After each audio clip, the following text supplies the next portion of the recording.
nabigeena Muhammad naxariis iyo nabadgelyo korkiisa ahaatee ayaa lahaa dabeecado gaar ah kuwaasoo la doonayo in qof kasta oo muslim uu raaco toosida xilliga hore ee subaxii waa mid ka mid ah dabeecadaha laga soo gaaray nabigeena Muhammad naxariis iyo nabadgelyo korkiisa ahaatee waxaana la soo wariyay in nabigeena uu toosi jiray subax kasta aadaanka salaada subax balse saynisyahannada ayaa hadda ogaaday toosida aroortii ay sare u qaado caafimaadka qofka cunida cunto yar ayaa ka mid ah dabeecadaha nabigeena waxaana nabigeena laga hayaa inuu yiri cuntada hal qof loogu talagalay waxay ku filan tahay laba qof laba qof loogu talagalayna waxay ku filan tahay saddex qof waxaana maanta saynisyahannadu ay isku raaceen in cunto yar oo aad cunto ay ka ilaalinayso cudurro badan cuntada oo loo cuno si tartiiba waa mid ka mid ah dabeecadaha nabigeena uu ku tarbiyay dadka muslimiinta maadaama jirka bani aadamku ay ku qaadato 20 daqiiqo in cuntada uu u diro qaybaha kale ee jirka waxaana saynisyahannada maanta ay shaaca ka qaadeen in cuntada oo aad tartiib u cunto ay hagaajinayso hanaankaada dheefshiidka afar cuntada oo la wada cuno iyana waa mid ka mid ah dabeecadaha nabigeena Muhammad naxariis iyo nabadgelyo korkiisa ahaatee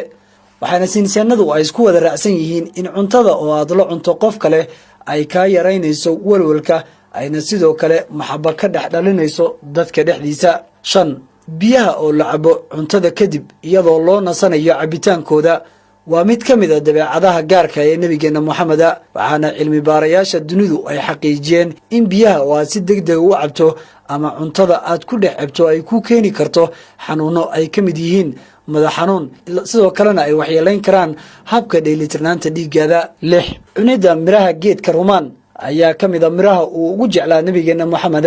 waxaana saynisyahannadu muddo kadib ay ogaadeen in miraha geedkan ay ka hortagaan cudurro ku dhaca wadnaha ayna yihiin miraha ugu caafimaadka badan ee maanta dunida guudkeeda laga helo toddoba soonka waa mid ka mid ah tiirarka diinta islaamka waxaana waajib ku ah qof kasta oo muslima inuu soomo bisha barakaysan ee Ramadaan waxaana saynisyahannadu ay xaqiijiyeen in cuntada oo aad ka soonto mararka qaar ay dheelitirayso heerarka hormoonka jirkaaga ayna ka hortagto cadaadiska oksidiyada iyo yaraynta guud ahaan caabuqa jirka sideed timirta ayaa ah waxyaabaha uu ku taliyay nabigeena in lagu afuro bisha soon si ay u xasiliso ama u dheelitirto heerarka sonkorta ee dhiiggaada isla markaana ay dheefshiidkaada ugu diyaariso cuntada xigta balse saynisyahannada ayaa isku wada raacay in timirtu ay sare u qaado shaqada jirka ayna kordhiso caafimaadka qofka sagaal jimicsigu waxa uu muhiim u yahay caafimaadka qof kasta oo bani aadama waxaana qof kasta oo muslima lagu waajib yeelay in 5 salaadood uu tukado maalinkii taas oo ka dhigan in tukashada salaada aad uga maarmi karto jimicsi waxaana saynisyahano badan ay aaminsan yihiin in jimicsigu uu lafdhabar u yahay caafimaadka qofka